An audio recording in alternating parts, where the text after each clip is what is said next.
میرے ساتھ آج ایک عجیب واقعہ پیش آیا۔ جب میں اپنی دکان پر تھا، میری دکان پر ایک شخص آیا۔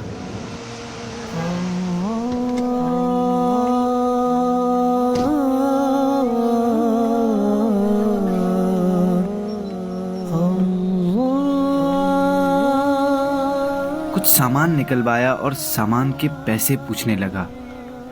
میں نے پیسے بتائے تو اس نے جیب سے پیسے نکالے اور گننے لگا۔ شاید اس کے پاس پیسے کم تھے۔ میری طرف شرمندگی سے دیکھنے لگا، پھر سامان میں سے ایک چیز واپس دیتے ہوئے بولا، یہ واپس رکھ لیں، میرے پاس پیسے کم ہیں۔ میں نے کہا، ایسے کیسے کم ہیں؟ آپ اچھی طرح دیکھیں، دوسری جیب میں دیکھیں، شاید نکل آئیں۔ اس نے میری بات سن کر غیر یقینی کیفیت میں واپس جیب میں ہاتھ ڈالا تو ایک دم رک سا گیا۔ شاید جیب میں کچھ تھا۔ جب نکالا تو وہ 500 کا نوٹ تھا۔ فوراً مجھے دیا اور خوشی خوشی سامان لے کر چلا گیا۔ اصل میں ہوا کچھ یوں کہ اس کی جیب میں پیسے واقعی ختم ہو گئے تھے۔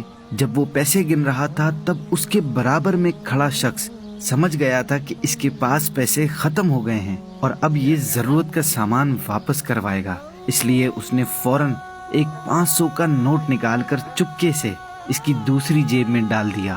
میں نے یہ منظر دیکھ لیا تھا، اس لیے میں نے اسے دوبارہ چیک کرنے کو کہا۔ اس کے جانے کے بعد میں اس تیسرے شخص کو دیکھ کر مسکرانے لگا کہ کس طرح اس نے ایک غریب کی مدد کر دی اور اس کی عزت بھی برقرار رکھی۔ یہی پوشیدہ صدقہ کہلاتا ہے۔